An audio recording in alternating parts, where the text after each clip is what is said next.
Buenas noches, Genezaret. Sean todos bienvenidos una vez más a su amada Escuela de la Visión. El día de hoy tenemos cierre de serie. La serie ADN se ha acabado y hoy vamos a trabajar un tema que se llama disciplina espiritual. Mi compañera Erika Ríos y yo estaremos a cargo de desarrollar este tema para cerrar una serie que ha sido definitivamente de mucha bendición para cada uno de nosotros.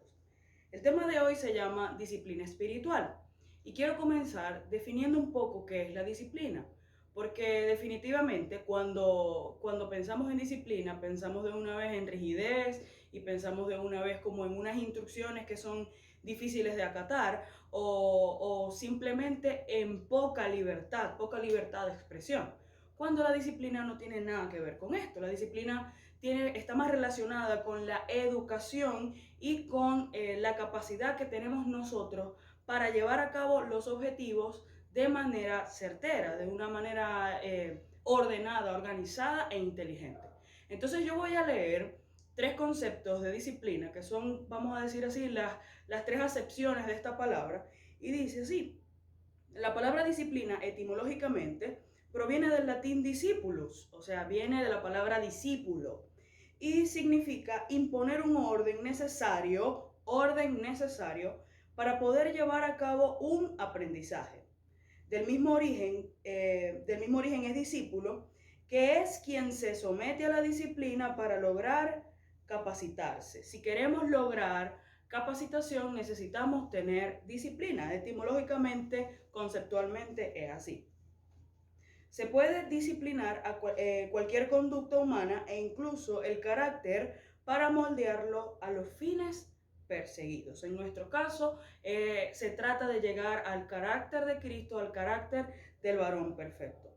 También recibe el nombre de disciplina la ciencia o campo de estudio que se impone como material de conocimiento o asignatura. Por ejemplo, la literatura como disciplina, la matemática como disciplina. Dentro del campo de las ciencias sociales o ciencias naturales hay varias disciplinas. En fin, también se le llama disciplina al estudio de una materia. Y bueno, también está el concepto de lo que es la autodisciplina, porque la disciplina no solamente puede ser impuesta desde el exterior, sino que el propio individuo puede ejercitarse en ella, y esto se conoce como lo que ya dije, autodisciplina. La autodisciplina es sumamente importante, porque de nada vale que nos estén imponiendo todo el tiempo las normas, nos estén imponiendo todo el tiempo las reglas, cuando nosotros no acatamos y no queremos cumplirlas en realidad.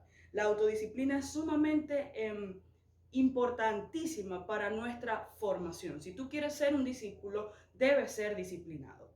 Entonces, tomando en cuenta estas tres acepciones de la palabra, podemos entender que la disciplina es necesaria para ser discípulos y la necesitamos para aprender a vivir correctamente, para marcar pautas y estructuras apegadas a nuestras convicciones y para andar de manera correcta en la vida diaria, en la realidad.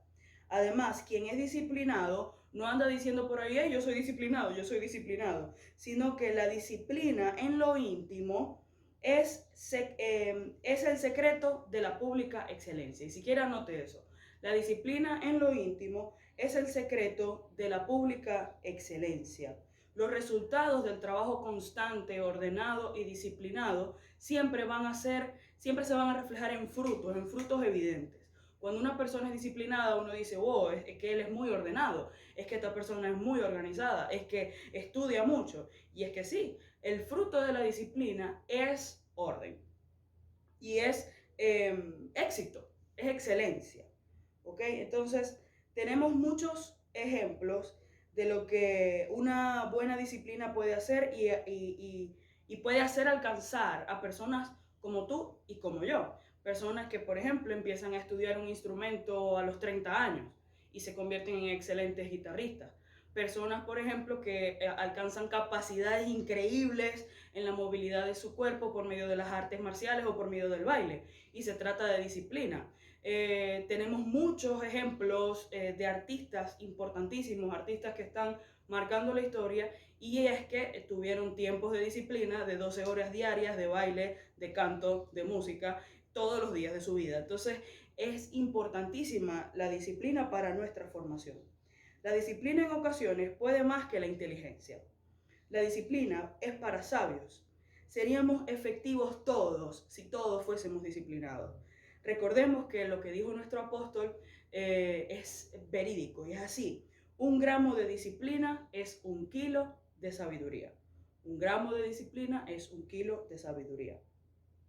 El Señor Jesús, entrando ya en la materia de la clase, el Señor Jesús demostró ser disciplinado. Anduvo en orden, tuvo una buena formación.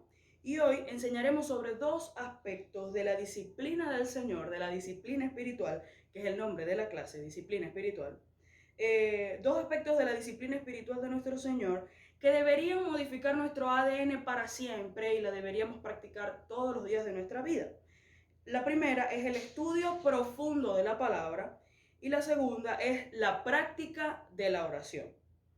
Yo voy a hablar acerca del estudio profundo de la palabra o el estudio de la palabra y Erika se va a encargar del estudio o de la práctica de la fiel oración. Comencemos con el estudio de la palabra. Hay una verdad y es que necesitamos estudiar la palabra. Así, diga esto, necesito estudiar la Biblia. Necesitamos estudiar la palabra y necesitamos disciplina para estudiar la palabra. Estudiar la Biblia o estudiar la Biblia no es leerla todos los días. Si cae una vaca sagrada, ¿cómo me va a decir ella? No. Yo puedo leer todos los días la Biblia con un sentido devocional para que Dios me hable, pero estudiar la Biblia es distinto a leer la Biblia todos los días. ¿Ok? Así que así se comienza. Leyendo la Biblia todos los días se comienza con una disciplina y un rigor, pero para estudiar necesitamos profundizar. A esto se le llama escudriñar, curiosear o investigar con rigor lo que dice las Escrituras. Esto debería ser una costumbre, esto debería ser algo que nos sale natural. Jesús se lo dijo a los judíos en Juan 5:39. Dice así: escudriñad las Escrituras, porque a vosotros os parece que en ellas tenéis la vida eterna, y ellas son las que dan testimonio de mí. Ese es un pasaje en el que Jesús estaba defendiéndose y estaba diciéndole a los fariseos, a los judíos, que en él estaban todas las señales que estaban escritas en el Antiguo Testamento, en la palabra que tenían ellos en ese momento. Y les estaba diciendo, las señales están en mí, pero ustedes no las ven. Escudriñen las Escrituras, busquen, estudien y verán que lo que yo digo es cierto. Los mandó básicamente a abrir los ojos por medio de las evidentes señales que están en las Escrituras sobre sí mismo. Por otro lado, la Biblia no nos muestra a un Jesús de biblioteca, pero conocemos que el que fue la palabra, el que andó en la tierra siendo la palabra, la conocía a profundidad y estudiaba la Biblia a la perfección. Ahora bien, hay una respuesta cultural para esto y es que para este pueblo, para los judíos, sabemos que Jesús creció como judío, la formación en el hogar era fundamental, crucial, importantísima. Jesús creció en una casa judía y aprendió de sus padres todo lo que estaba escrito en la Torá. Además, Jesús iba a la sinagoga del sitio en el que creció, iba a la sinagoga de Nazaret. Casualmente, en el lugar en el que fue vituperado, rechazado, y le decían, este Jesús, el hijo del carpintero, cuando se levantaba a explicar las escrituras en esa misma sinagoga en la que él se congregaba. ¿Aló? Nosotros al leer o al pensar en esto, podemos mirarlo de 2 vertientes. La primera es la importancia de enseñar la palabra a nuestros hijos en el hogar, y es importantísimo. Es importante que nuestros hijos crezcan, que nuestras generaciones se garanticen dentro de la casa, que crezcan leyendo la palabra y conociéndola a profundidad. Pero también está la otra vertiente, que tal cual como aprenden los niños, nosotros, tú y yo, debemos aprender en la intimidad de nuestro hogar. Dediquémonos a conocer la palabra, porque esto es conocer a Cristo. Debido a la formación temprana, profunda y constante, Jesús podía exponer las Escrituras desde niño, siendo ejemplar y dejando atónito al más docto. Esto lo vemos en Lucas 2, del 41 al 52, donde vemos el pasaje en el que la familia de Jesús va a Jerusalén para la celebración de la Pascua. Ustedes saben que tenían que bajar a Jerusalén, básicamente en un peregrinaje para celebrar ciertas fiestas, y estaban en esa peregrinación. Entonces Jesús se perdió. Al tercer día, después de 3 días, fue encontrado en el templo, y justamente lo que dice los versículos 46 y 47 es lo que quiero puntualizar. Miren esto. Y aconteció que 3 días después le hallaron en el templo, sentado en medio de los doctores de la ley, oyéndoles y preguntándoles. ¿Cómo lo encontraron? Oyéndoles y preguntándoles. Y todos los que le oían se maravillaban de su inteligencia y de sus respuestas. La formación verdadera, si quiere también anote eso, la formación verdadera comienza cuando aprendemos a escuchar. No dice la Biblia primero que Jesús lo encontraron dando clase. Lo encontraron escuchando y preguntando. ¿Y por qué él tenía la capacidad de escuchar y por qué tenía la capacidad de preguntar a ese nivel entre los maestros de la ley? Porque ya venía con una formación del hogar. Ya él venía preparado. Entonces, cuando nosotros venimos preparados, la iglesia definitivamente avanza. Tenemos que movernos en función de avanzar y de conocer más a profundidad las escrituras. Al estudiar, nos preparamos de forma anticipada para estar listos para nuestra formación profunda. Jesús estaba en medio de su formación profunda. Todos necesitamos maestros, todos, cada uno de nosotros. Cuando estudiamos, podemos responder de forma inteligente. Tenemos la mente de Cristo, sí, pero hay que ejercitarla y desarrollarla por medio del estudio y la disciplina. El segundo aspecto que quiero estudiar o que quiero resaltar acerca del estudio profundo de la palabra es el ejercicio de la memoria o la meditación diaria. Para los judíos la palabra meditar es el término agag, y está relacionado con pensar, considerar, pero también con el murmullo. Para ellos, meditar tenía que ver con repetir para sí mismos la palabra leída hasta impregnarla en su espíritu y en su memoria. Meditar toma tiempo, memorizar toma tiempo, pero es completamente necesario. La palabra agag aparece en el famoso versículo Josué 1:8, que dice: nunca se apartará de tu boca este libro de la ley, sino que de día y de noche meditarás en él, para que guardes y hagas conforme a todo lo que en él está escrito, porque entonces harás prosperar tu camino y todo te saldrá bien. Cuando dice, y de día y de noche meditarás en él, dice de día y de noche agag en este texto. ¿Qué es agag? Entonces, repetir la palabra hasta que, como un murmullo, hasta que quede impregnada en tu espíritu. Esta es una forma de estudio que es lenta, sí, pero es efectiva. Como lo dije al principio, estudiar la Biblia no es solamente leerla todos los días, y en este caso, según este punto, estudiar la Biblia no es nada más leerla rápido, ¿no? Se trata de meditar. Toma tu tiempo para estudiar la palabra y verás una diferencia en el aprendizaje de la Biblia que se reflejará en tu vida. Dice la palabra: entonces harás prosperar tu camino y todo te saldrá bien. ¿A causa de qué? De meditar de día y de noche la palabra del Señor. Miremos lo que dice el Salmo 119. Estos son los versículos del 15 al 27, pero yo voy a leer solo un fragmento que dice: en tus mandamientos meditaré, consideraré tus caminos, me regocijaré en tus estatutos, no me olvidaré de tus palabras.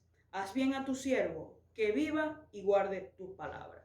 Entonces, ejercitemos la memoria y la meditación de la palabra como una disciplina diaria. Y el tercer aspecto que quiero tocar respecto al estudio de la palabra, la necesidad, es precisamente la necesidad del conocimiento profundo. ¿Por qué necesitamos profundizar? Podemos dar muchísimas razones de por qué necesitamos profundizar en las escrituras, pero hoy les voy a dar 3 razones.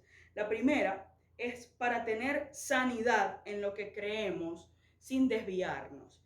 Dice en primera carta a los Corintios 15, del 11 al 15, ahí está reflejada una aclaratoria que le hace el apóstol Pablo a esta iglesia. Le dice: porque o sea yo o sean ellos, así predicamos y así habéis creído. Pero si se predica a Cristo que resucitó de los muertos, ¿cómo dicen algunos entre vosotros que no hay resurrección de muertos? Porque si no hay resurrección de muertos, tampoco Cristo resucitó. Y si Cristo no resucitó, vana es entonces nuestra predicación, vana es nuestra fe.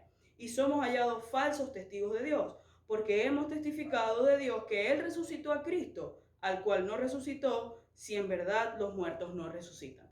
¿Qué estaba haciendo Pablo en este pasaje? Pablo estaba haciendo aclaratorias, estaba haciendo una aclaratoria doctrinal. Habían personas que estaban diciendo que Cristo no resucitó, que simplemente murió, que era Dios, sí, pero que simplemente murió y no resucitó. Entonces Pablo estaba hablándoles de la resurrección y que ese concepto lo tenían que olvidar porque era falso. Entonces, cuando yo conozco la palabra y profundizo en ella, tengo sanidad en lo que creo, tengo los conceptos claros aquí en mi cabecita y en mi corazón. Pablo aclaraba toda duda en los conceptos doctrinales y con firmeza, de modo que no pudiesen entrar conceptos erróneos en el Evangelio a la predicación. Entonces, a la predicación del Evangelio. Gracias a estas aclaratorias nosotros estamos claros. Entonces, fíjense la importancia que tiene el aclarar y el estudiar a profundidad. Debemos ser guardianes del tesoro y guardianes de la verdad.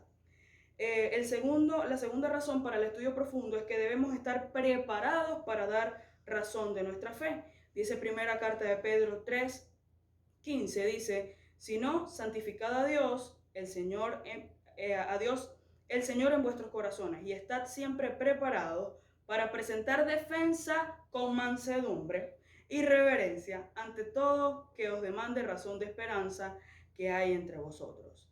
Nosotros no podemos hacer el trabajo que la palabra hace. La palabra se defiende sola. Pero sí necesitamos estar listos para poder responder con argumentos sólidos qué creemos, quién es Dios, por qué Él es la verdad.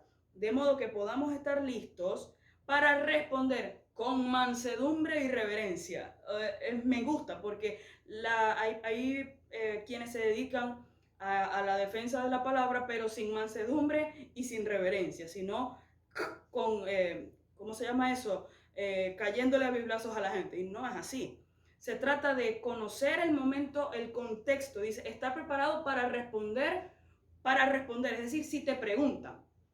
Para responder con reverencia y para responder con mansedumbre, aquel que te pida razón de tu fe. La verdad, que es Cristo, la verdad histórica es comprobable. La verdad que está en la palabra es completamente comprobable. Y nosotros debemos estar sencillamente preparados para poder responder a quienes nos pregunten. La tercera razón es para ver el camino con claridad. La palabra nos da sabiduría para tomar decisiones correctas, actuar como es debido y para avanzar con certeza en nuestro ministerio, resolviendo cada asunto complicado por medio de principios que son claros y por medio de principios que son muy concisos. La Biblia es directa, te dice hacer esto, esto y esto, y lo vas a hacer. Fin. En Proverbios 1, del 2 al 7, dice, para entender sabiduría y doctrina. ¿Para qué sirven los proverbios? Dice, para entender sabiduría y doctrina, para conocer razones prudentes. Necesitamos tener argumentos, conocer razones.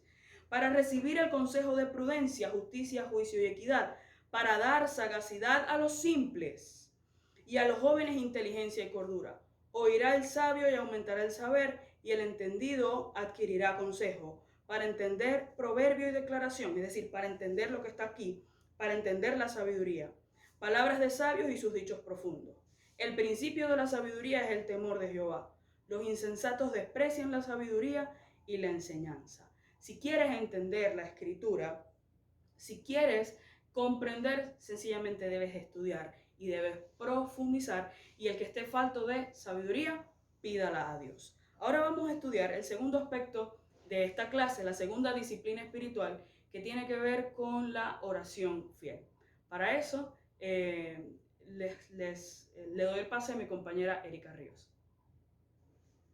Ahora bien, ya que conocemos la importancia del estudio de la palabra como disciplina espiritual, pasemos al segundo aspecto, que es la oración.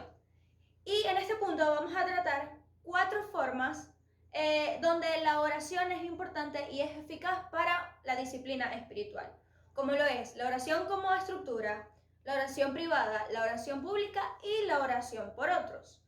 En cuanto a la oración como estructura, tenemos el Padre Nuestro que estás en los cielos, que es una oración que nos han enseñado con la que es fácil comunicarnos con Dios, o que nos las hemos aprendido y la hemos repetido con las palabras exactas porque es sencillo comunicarse con Dios. Sin embargo, Jesús enseñó este modelo de oración como eso, un modelo, para que nuestra oración sea más eficaz y sea más sencilla al momento de hablar con el Padre. Es tanto así que hay diferentes versiones, dichas en diferentes versiones de la palabra que significan lo mismo. Ahora bien, vamos a desglosar un poquito lo que significa el Padre Nuestro o qué quiere decir cada parte de esa oración que Jesús nos enseñó en 5 pasos sencillos. El primero es Padre Nuestro que estás en los cielos. Este punto se refiere al reconocimiento de la soberanía de Dios, darle el primer lugar, reconocer que Él es soberano, que Él es rey, que Él es digno, que Él es lo primero. El punto número 2 es hágase tu voluntad hacia la tierra como en el cielo. Y ahí estamos reconociendo la dependencia de Dios, de que no podemos hacer nada si no está aprobado por Él, de que nos vamos a rendir completamente a su palabra y a lo que Él quiera hacer de nosotros. El aspecto número 3 es danos hoy nuestro pan de cada día, que ahí englobaría toda la petición o la razón de nuestra oración. ¿Qué queremos decirle al Señor? Ya sea confesarle algo, hacerle alguna petición especial o por alguna otra persona. El punto número 4 es perdona nuestras ofensas, así como nosotros perdonamos a quienes nos ofenden. Y ahí estamos reconociendo que no somos perfectos, que tenemos errores, que quizás hay alguna parte de nosotros que está lastimada, que no estamos completamente correctos y estamos reconociendo que necesitamos ser sanados y purificados delante de Él. Y el aspecto número 5 es no nos dejes caer en tentación y líbranos del mal. Esto también, como comenzamos reconociendo la soberanía de Dios, también culminamos reconociéndola y sabiendo de que no podemos hacer nada sin Él, sin que Él esté. Hay 2 formas de oración, o podemos encontrar la oración de 2 formas. La primera es la oración privada, la que tenemos en nuestro espacio, en nuestro lugar de batalla, donde solamente es Dios y nosotros. En Mateo 26:36 encontramos que Jesús le dice a sus discípulos, cuando va a orar al Getsemaní, dice, siéntense aquí mientras yo voy allí a orar. Pero algo curioso es que en otra versión de la palabra dice lo siguiente.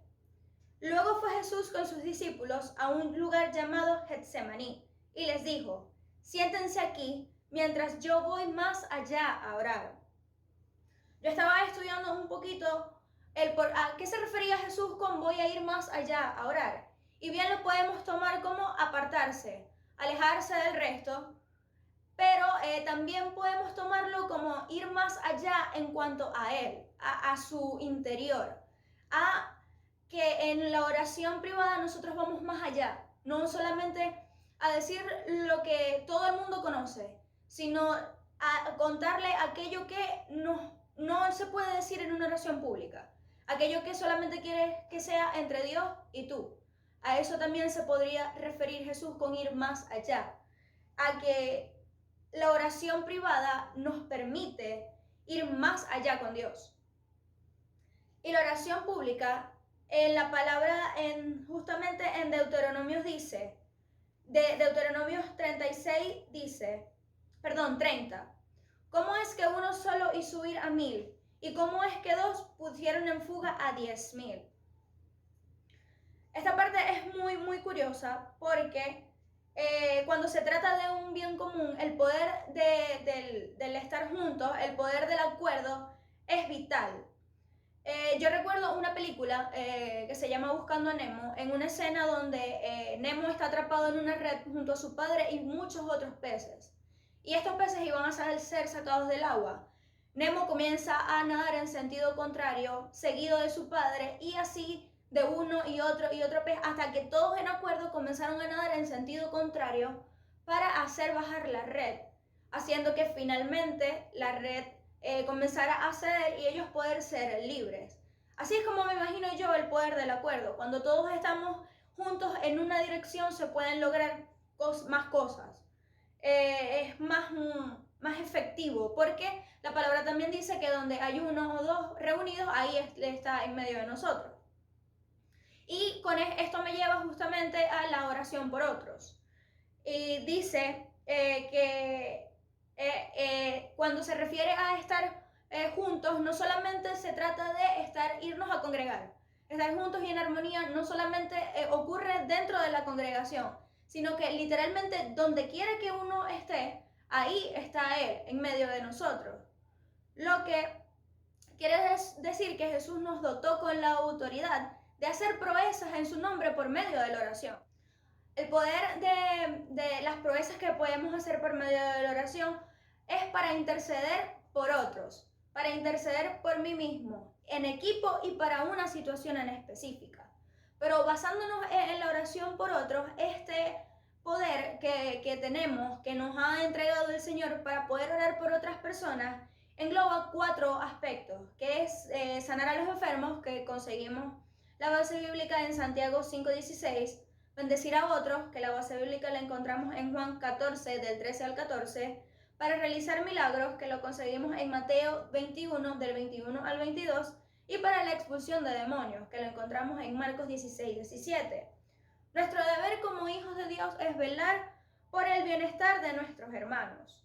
En Juan 21, del 15 al 18, podemos recordar aquella encomienda que Jesús le dio a Pedro, que era cuidar de su rebaño, cuidar de sus ovejas, de sus hijos. Y aquello consta no solamente de estar pendiente de sus necesidades físicas y espirituales, sino de interceder por él en nuestra intimidad. Por eso creo que la oración es tan importante en cuanto a una buena intimidad con Dios, porque podemos bendecir la vida de otras personas así como la nuestra. Y eso nos lleva más allá, es un plus, es un extra que agranda nuestra intimidad, que nos lleva más allá, que nos permite incluso madurar espiritualmente, porque la oración es incluso una manera más directa de llegar a Dios, de poder conversar con Él. Entonces, vamos a ir con las conclusiones para que terminemos nuestra clase de hoy. Concluimos. Para concluir, debo recordar el principio que aprendimos de nuestro apóstol. 1 gramo de disciplina equivale a 1 kilo de sabiduría. 1 gramo de disciplina es 1 kilo de sabiduría. El estudio de la palabra y la oración componen nuestro ADN, produciendo en nosotros estas dos disciplinas como un comportamiento natural. El estudio de la palabra como disciplina se hace necesario para crecer de manera uniforme y mantener el equilibrio en nuestra vida de fe. Debemos estar preparados y conocer bien las Escrituras, siendo de los que meditan, escudriñan, reflexionan, enseñan y aplican lo aprendido. La práctica de la oración como disciplina es la base y el sustento de nuestra vida en relación con Dios. Cuando hablamos de estas dos disciplinas, pueden sonar como el ABC, o quizá esta clase es demasiado básica para mí, es el ABC de todos nosotros, pero es necesario que evaluemos si en ambas estamos siendo sanamente disciplinados, ordenados, y si en efecto estamos caminando en la profundidad de acciones que ameritan ambas disciplinas. Así como andamos por la vida pareciéndonos a nuestros padres, también debe hacerse manifiesto en nosotros el ADN que Cristo nos ha implantado, hasta que se haga natural ser como Él. Hemos visto hasta ahora que el reflejo del Señor en nosotros nos hace andar conscientes de nuestra realeza, nos lleva a vivir de forma responsable respondiendo a nuestro llamado. Nos hace andar en empatía con otros usando la autoridad, la inteligencia y la astucia dadas por Cristo, hablando lo necesario y callando lo secreto. Y por último, llevando días disciplinados de estudio y de oración para crecer de forma constante, integral y de manera congruente. Para todos, bendiciones y les enviamos un abrazo. Esto fue la serie ADN.